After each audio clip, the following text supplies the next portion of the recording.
जय श्री कृष्णा। कार्तिक मास की आप सभी को बहुत बहुत शुभकामनाएं। इस सुंदर कार्तिक मास अध्याय का श्रवण करते हैं। तो आइए आज की कथा आरंभ करते हैं। कार्तिक महात्म्य 16वां अध्याय। सुनो लगाकर मन सभी, संकट सब मिट जाएं। कार्तिक महात्म्य का कमल, पढ़ो 16वां अध्याय।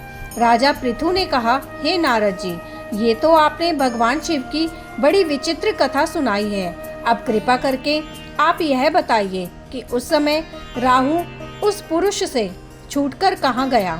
नारद जी बोले, उससे छूटने पर वह दूत बर्बर नाम से विख्यात हो गया और अपना नया जन्म पाकर वह धीरे धीरे जलंधर के पास गया। वहां जाकर उसने शंकर की सब चेष्टा कही। उसे सुनकर दैत्यराज ने सब दैत्यों को सेना द्वारा आज्ञा दी। शुंभ निशुंभ आदि सभी महाबली दैत्य तैयार होने लगे। एक से एक महाबली दैत्य करोड़ों करोड़ों की संख्या में निकल युद्ध के लिए जुट पड़े। महाप्रतापी सिंधु पुत्र शिवजी से युद्ध करने के लिए निकल पड़ा। आकाश में मेघ छा गए और बहुत अपशकुन होने लगा। शुक्राचार्य और कटे सिर वाला राहु सामने आ गए। उसी समय जलंधर का मुकुट खिसक गया, परंतु वह नहीं रुका।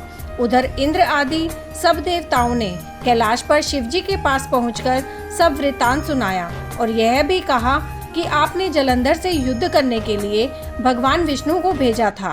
वह उसके वशवर्ती हो गए और विष्णु जी लक्ष्मी जी सहित जलंधर के अधीन हो उनके घर में निवास करते हैं। अब देवताओं को भी वहीं रहना पड़ता है। अब वह बलि सागर पुत्र आपसे युद्ध करने आ रहा है, अतएव आप उसे मारकर हम सबकी रक्षा कीजिए।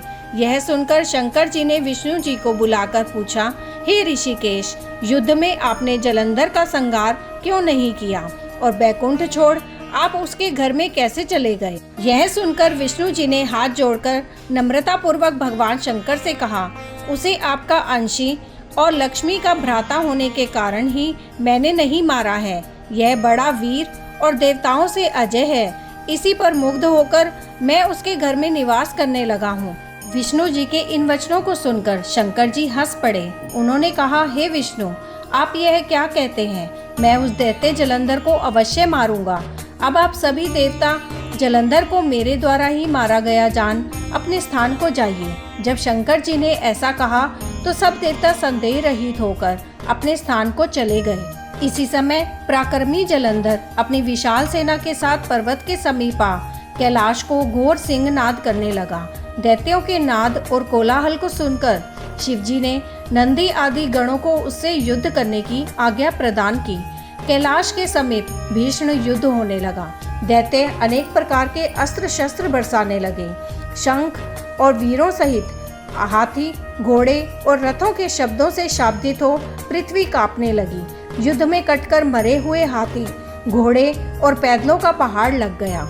रक्त मांस का कीचड़ उत्पन्न हो गया। दैत्यों के आचार्य शुक्र जी अपनी मृत संजीवनी विद्या से सब दैत्यों को जलाने लगे।